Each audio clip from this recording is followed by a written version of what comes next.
नमस्कार, तुम्ही पाहत आहात आपलं मलकापूर न्यूज। आपलं मलकापूर न्यूज मध्ये आपलं स्वागत आहे।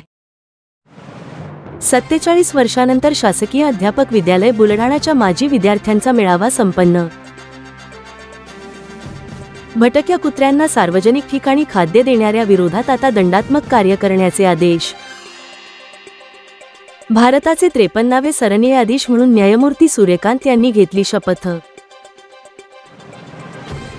नांदुरा तालुक्यातील खातखेड गावात तब्बल 8 फुटाचा अजगर पकडला। वाचनालयात अभ्यास करून युवक झाला आर्मीत भरती।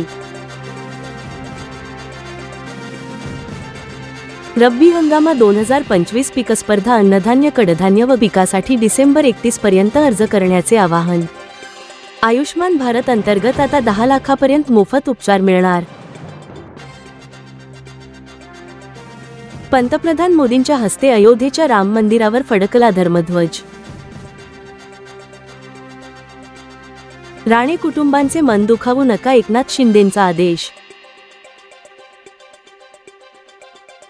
कॉमेडियन कपिल शर्माच्या कॅफेवर तिसऱ्यांदा गोळीबार, लॉरेन बिश्नोई गँगने घेतले जबाबदारी। ताज्या आणि महत्त्वपूर्ण बातम्या पाहण्यासाठी आजच आपलं मलकापूर न्यूज चॅनलला यूट्यूबवर सबस्क्राईब करा आणि बेल आयकॉनला प्रेस करा।